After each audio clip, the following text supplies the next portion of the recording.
Hello and welcome to another episode of Off the Ruck with me, John Ferguson. And today we've got a completely different schedule because we are getting to go into Camp Wallaroos as they are at their Rugby World Cup 2025 in England. And joining me now is the great halfback, Layne Morgan. Layne, thank you so much for taking time out of your busy schedule. It's Test week. It's World Cup start week. So thank you so much for coming along. How's it feeling to be over there in Manchester?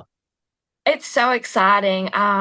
Being over at the start of the Rugby World Cup, we were here for a few days prior, so it's been awesome to adjust. And having the opening ceremony yesterday was so exciting. You get the goosebumps that is really starting, and seeing all the other countries come in and be around the city as well, and seeing some familiar faces. It's just awesome to be a part of. And yeah, so excited to kick off Test Week 1.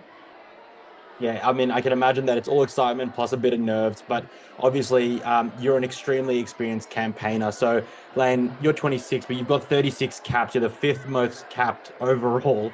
And, you know, that must feel now that you're on the road with this group of girls at the Rugby World Cup. Is there a bit of team bonding, some team feeling, really getting in there, having to kind of like galvanize you girls because you are away from home? Yeah, definitely. I think we've done great throughout the year and the last 2 years of bonding with this group, and especially with the coaching staff coming in and getting us around each other a lot more. But I think being able to bond over the experience of a World Cup is something really special. Talk about our past experiences, all the old memories, and like share them with the new people in the squad. But yeah, also experience all the new ones together is something so special. And yeah, everyone's really been getting around each other, and it's so exciting to see. I think everyone's so excited to be a part of this movement and this World Cup. And yeah, women's rugby is just coming up to be a great event this week. Yeah, no, it's honestly kills because it is going to be so massive. Sellout crowds, sellout stadiums rather. Some record crowds are going to be there, and obviously we're going to see some great rugby, probably the best rugby that we've seen so far. So it is big personalities. But before we go into how big of an event this actually is for women's rugby, and I'll get you to talk about that in a second. But first of all, I just want to ask rumor has it that you've got a bit of content going on by yourself. M Chancellor has let slip that you carry around a GoPro everywhere. What is it about? What is it about the content making that you enjoy, and what do you hope to get out of it, or what do you hope to bring people with it? Yes, I definitely have been putting out a lot more content the last year, and it's more just letting people know who I am as a rugby player and who I am in the Wallaroos, and let them see my personality a little bit, and also see the other personalities in our team, because there's so many amazing people that we have. And being able to share that and have that little BTS and insights to our team is something really special that I feel like I can bring to an audience, just because I enjoy editing and doing a little bit of video and stuff like that. I've got my little digicam that I take around everywhere. I'm offended she called it GoPro. But yeah, it's also just for me to encourage girls to also grab their camera, film whatever they think is great, and show their personalities as well. Is something really big that I want to make other girls feel confident in doing. And yeah, getting them on mine, encourage them to do their own is something that I really love to do. And we've got so many amazing personalities in our team. I just want to get them out there for the world to see. Yeah, there's a great breadth of ages and also characters. We've seen some of them on stands coverage, and we've seen some of them on the field. So I'll get you to call out a couple of people in a second, but there are a couple of other things I want to touch on beforehand. Uh, what is it like? This is your second World Cup campaign, but like, how did you get to play rugby? Because I'm sure that a lot of your followers on your socials accounts know the story of Layne Morgan, the rugby player, but maybe some of the people coming to the Off the Ruck channel don't know. So, in brief, can you give us kind of the quick backstory to how you've become you? Yeah, of course. I grew up in a rugby league family. My brother and my dad played when my brother was a kid, and my dad always coached. And I always wanted to be a part of it, but unfortunately, I was on the sideline with the pom poms. When I was little, I was in dancing, gymnastics. I have two left feet for those two, and landed in touch football. I was still getting pushed into netball, and then it wasn't until I was 16 that I had some friends come up to me and and kind of pushed me to go trial for a sevens team. And my mum was a little bit like anxious, didn't really want me to do it. I've always asked to play league growing up and got the no. And then once I was 16, it was kind of up to me and my choice. And I just took it with both hands, the chance, and said yes. And never really looked back. Like, got into sevens, I made my first tackle, and I just knew I loved the game. I always rocked up to my dad's sessions and tried to get in amongst all the first grade teams when he was coaching. So I knew that once I actually made my first real tackle, I would fall in love. And then, yeah, from there, I kind of had a pretty quick career jump. I actually got picked as like 31st in a whole tournament. They were only supposed to pick 30 and they thought they'd just chuck me at the end. And then there was an injury in the New South Wales team and I got pulled in and they were like, "Oh, where have you been? Where are you from?" And I was like, "Oh, I'm just out Newcastle. Haven't really been doing much rugby, but I love it." And then yeah, I was lucky enough to be part of the Global Tens Nationals for seniors and juniors, go to the Youth Commonwealth Games, and then made that transition to the 15 side when I was about 20 and came across to the Waratahs and got selected for the Wallaroos in my first year. Had the 2 years of COVID, which was fun with no games, and then was lucky enough to debut in the first year where the games came back and play my first World Cup that year as well. Jesus, that is a very good, very concise and quick summation of a whole lifetime of challenges and obviously opportunities.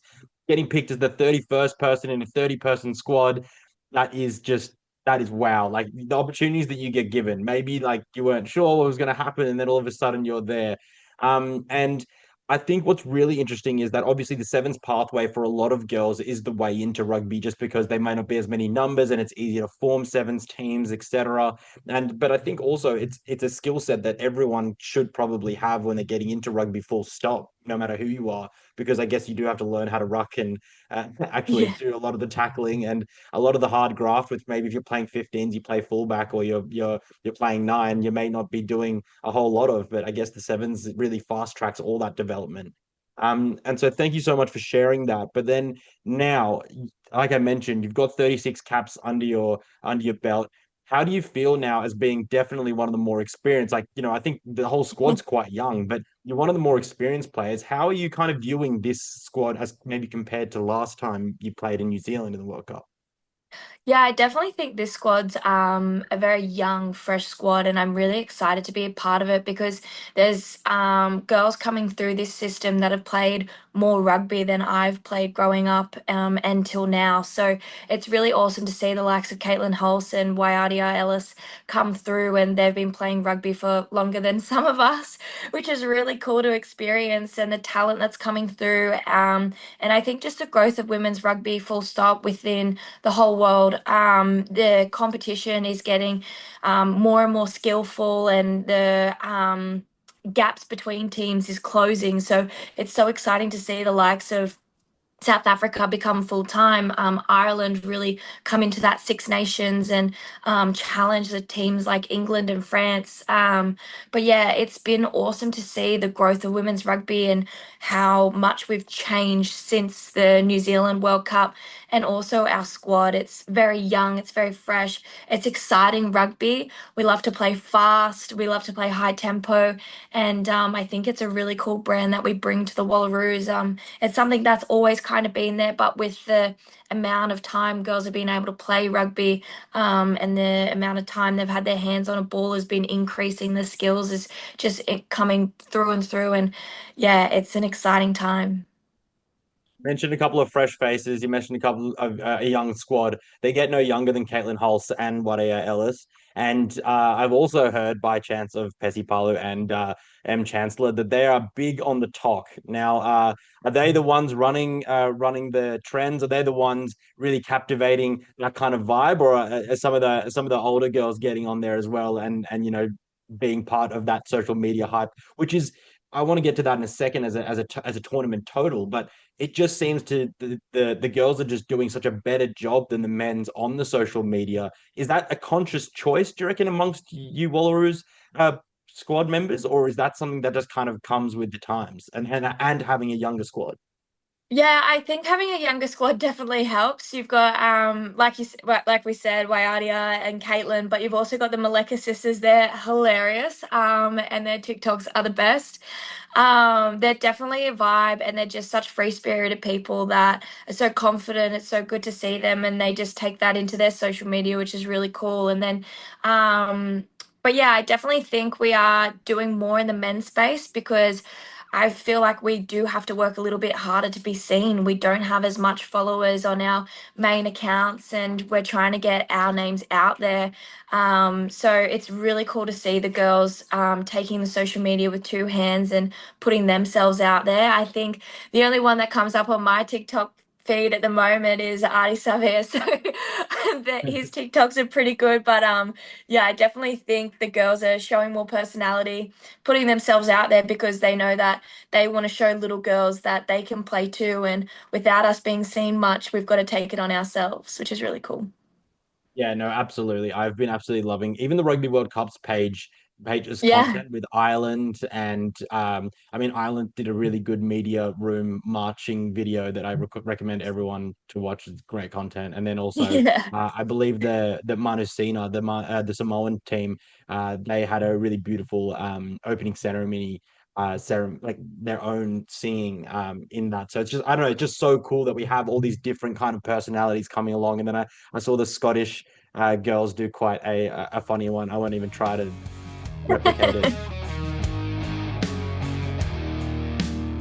From the social media and the lightheartedness, there is really a serious and an important, maybe important's a better word, an important element to this, and it is that women's sport in Australia isn't quite where it needs to be. But there was a beginning with World Rugby flying Wallaroos and the Black Ferns out in business class to the UK because you guys had the longest trip.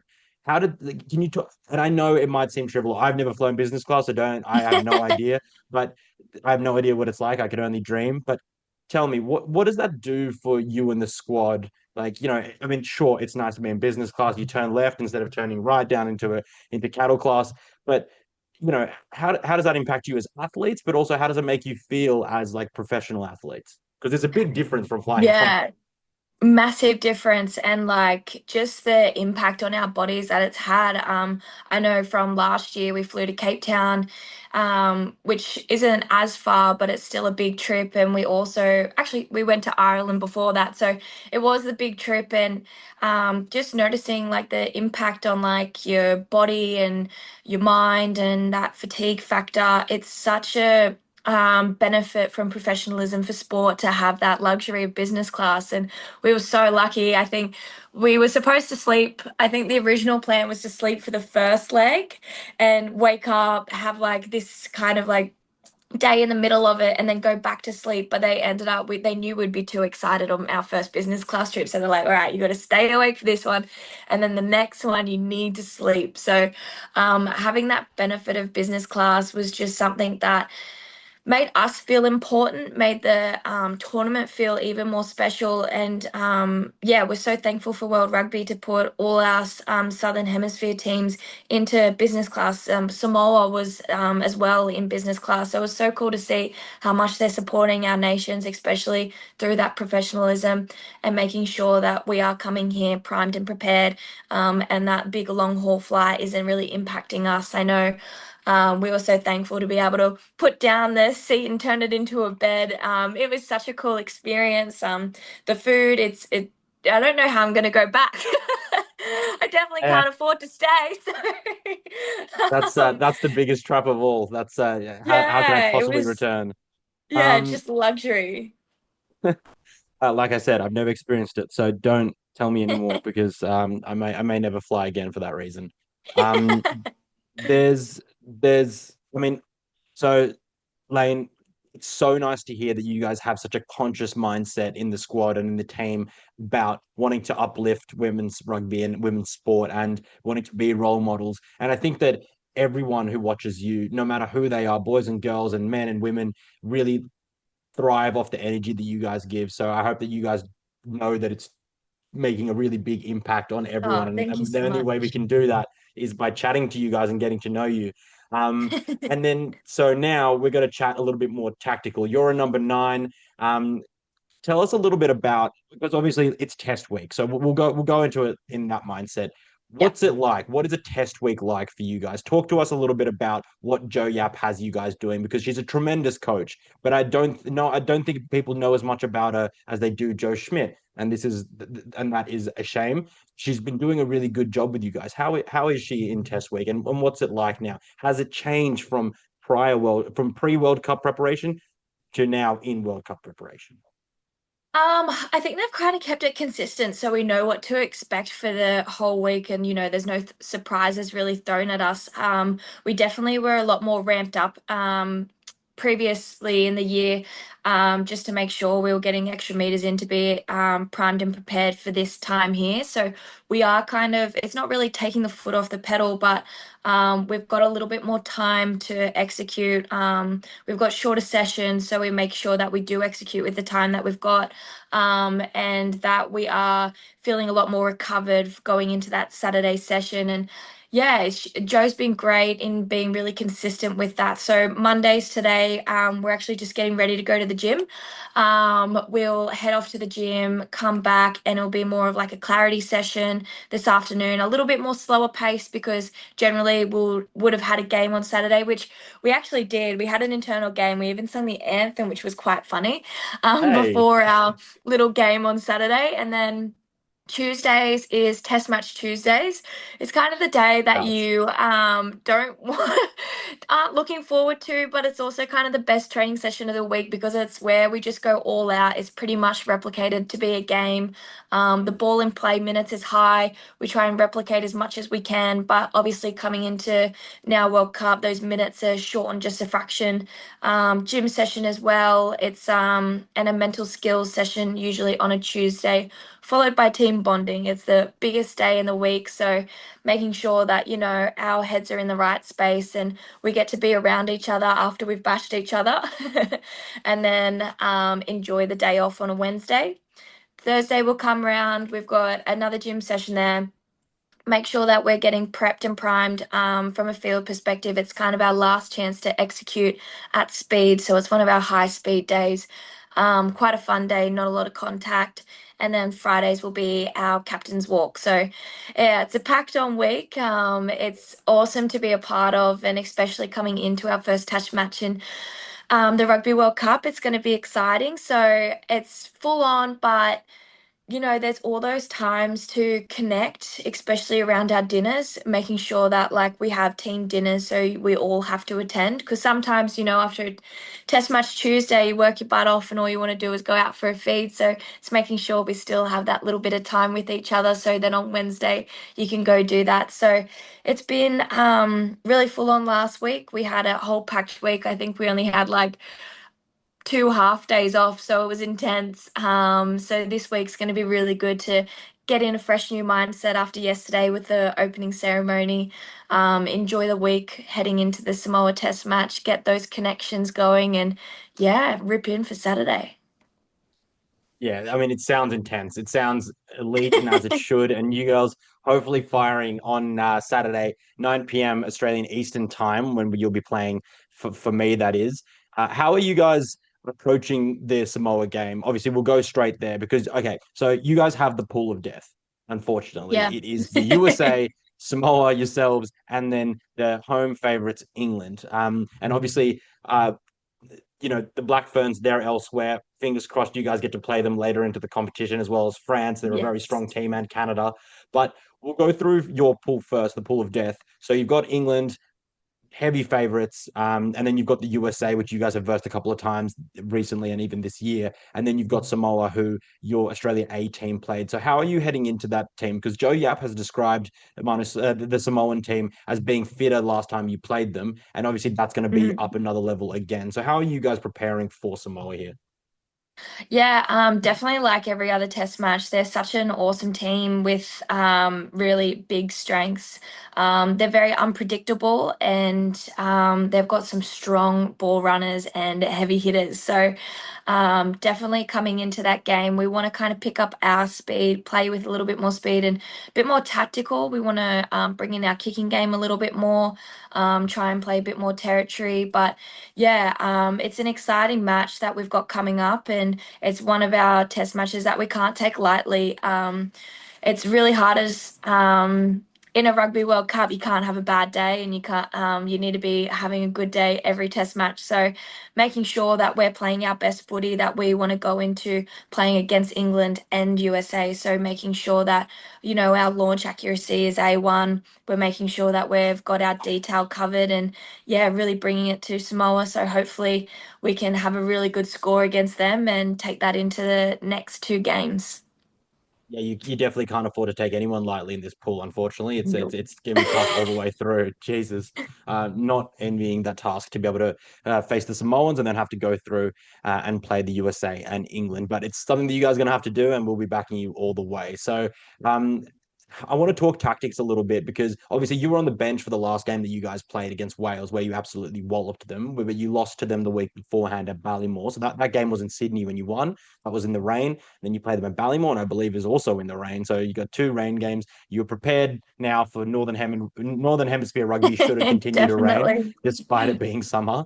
Um, Talk to me a little bit how do you feel like can you explain maybe perhaps why you guys fluctuated so heavily week to week against the same opposition? Obviously that there's another team as well on the other side which also fluctuated quite heavily, but because I was at the Sydney game and I was sitting behind the post, so I could see the way that you guys were operating, and you moved the ball quite well. But I still felt that you guys even left some points out there despite the big score line. So can you just talk to me a little bit that difference from game to game, and then also tactically how maybe you guys approached that differently and grew into that second game?